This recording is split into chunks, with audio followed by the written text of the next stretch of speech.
Ladies and gentlemen, welcome to Chanel Jasmine, the best novel Chanel for romantic stories. Hai guys, selamat datang di channel Jasmine, channel terbaik untuk menyimak novel-novel romantis.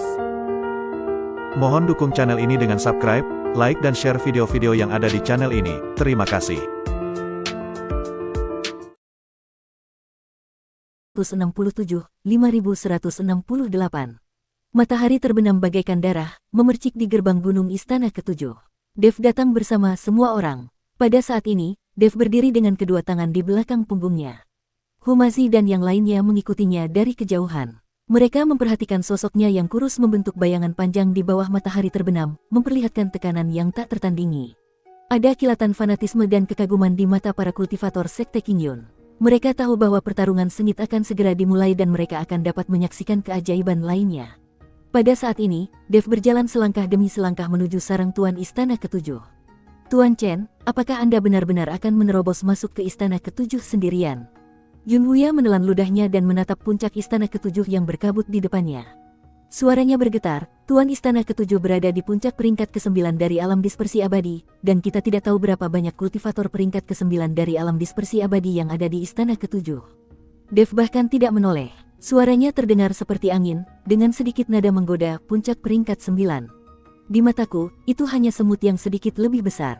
Dengan pengalaman membunuh 5 pria berwajah hantu dan mempelajari banyak ilmu pedang dari sekte pedang, Dev sekarang merasa bahwa dirinya luar biasa kuat. Setelah Dev selesai berbicara, sosoknya melintas dan dia berubah menjadi aliran cahaya dan langsung bergegas menuju puncak utama Istana Ketujuh.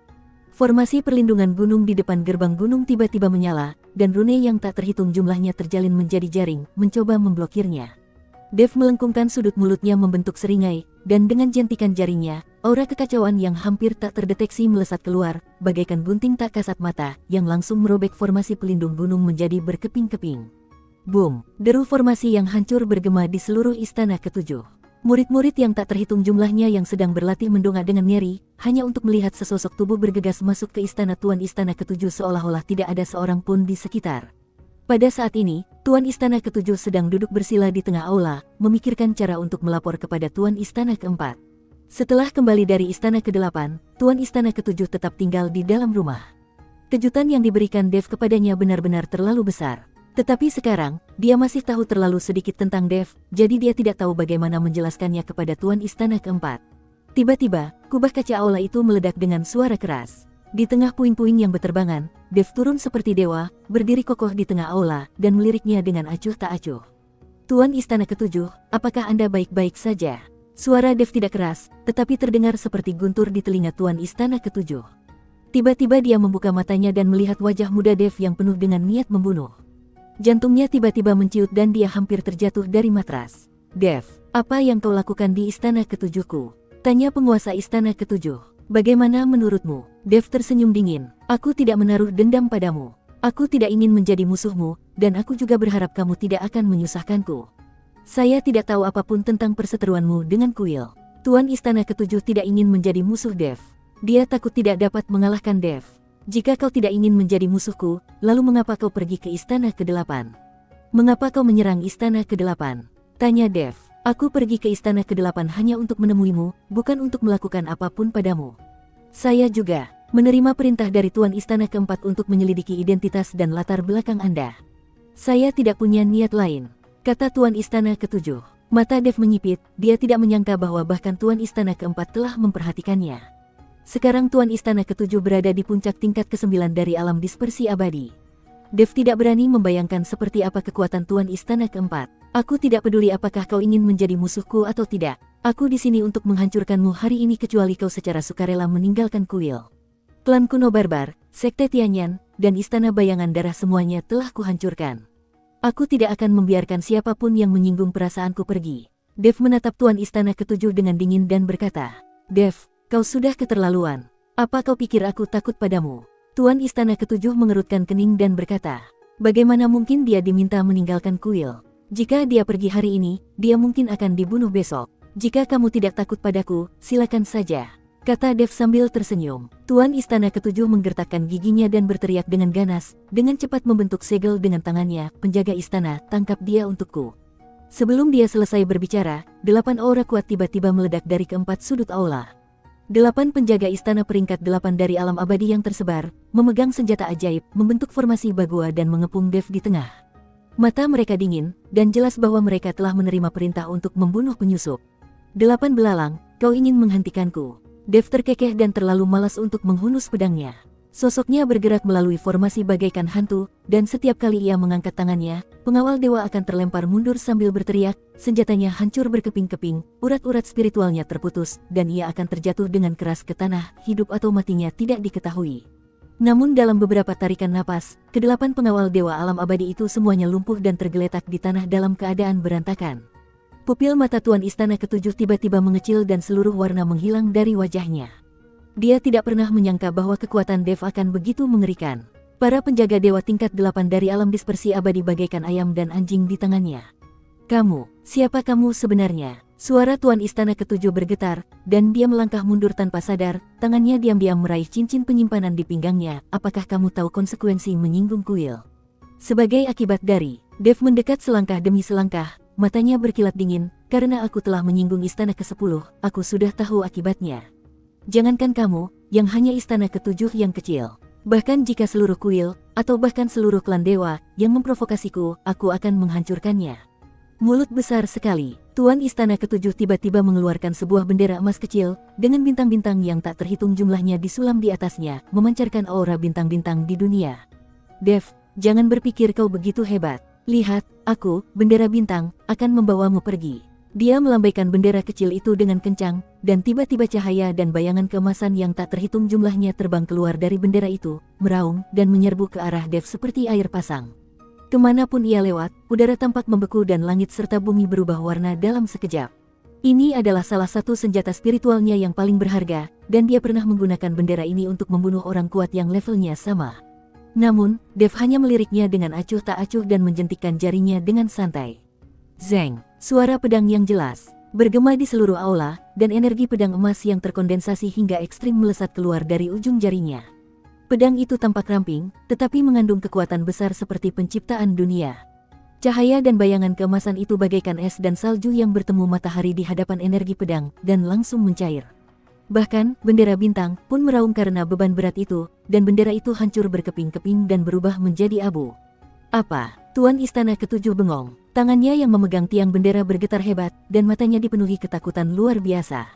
Ini adalah senjata ajaib yang telah disempurnakannya selama ribuan tahun, tetapi dihancurkan hanya dengan satu jari Dev.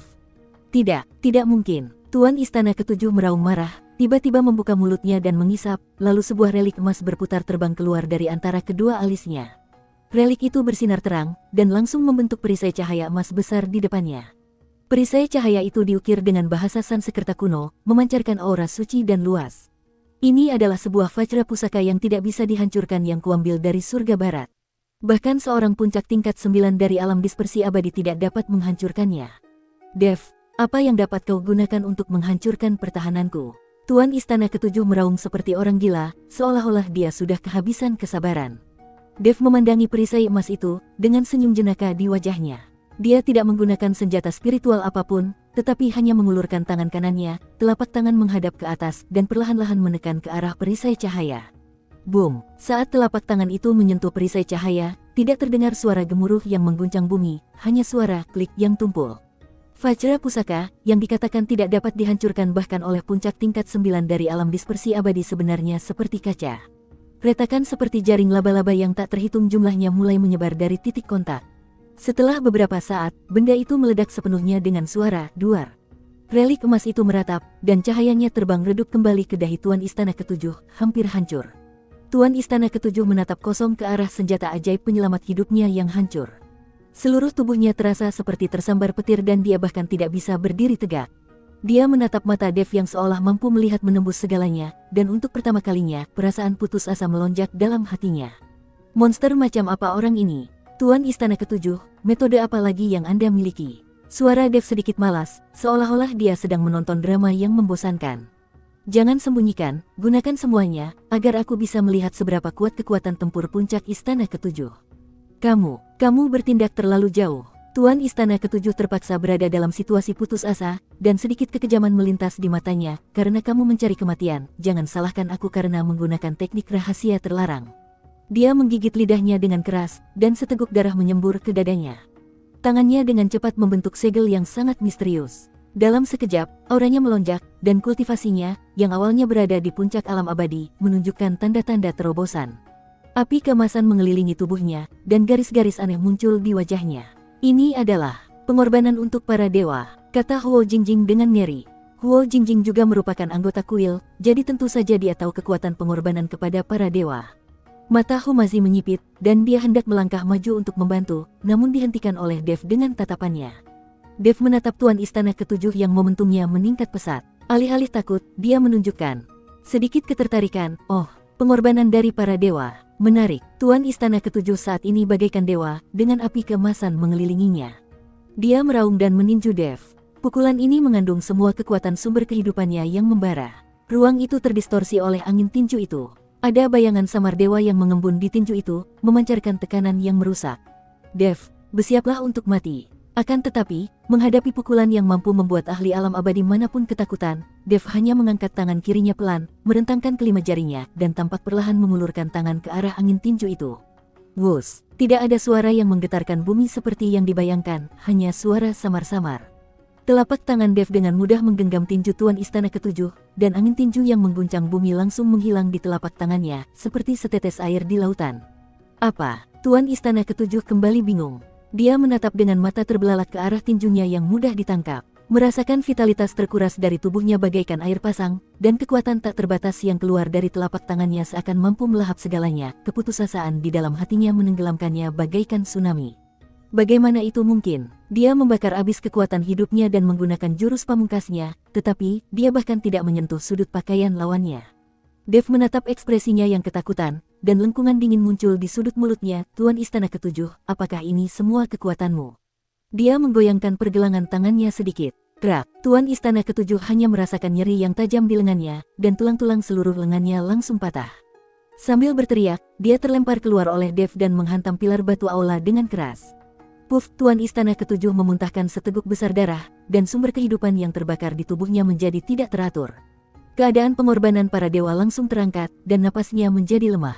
Dia berjuang untuk bangkit dari reruntuhan dan menatap Dev yang mendekat selangkah demi selangkah, matanya dipenuhi ketakutan dan keputusasaan yang luar biasa.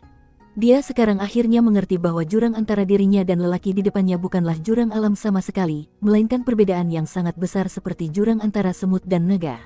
Kamu, apa yang kamu inginkan? Suara Tuan Istana Ketujuh terdengar serak dan dipenuhi air mata, dan dia tidak lagi memiliki martabat sebagai Tuan Istana. Aku minta maaf. Aku minta maaf kepada Istana ke-8. Aku minta maaf kepada Huo Zhao. Tolong maafkan aku. Ketika orang lain di Istana Ketujuh melihat kepala istana mereka memohon belas kasihan, mereka semua menundukkan kepala dan tetap diam. Awalnya mereka berniat untuk maju menyerang, tetapi setelah melihat kekuatan sejati Dev, mereka semua mundur. Bersambung.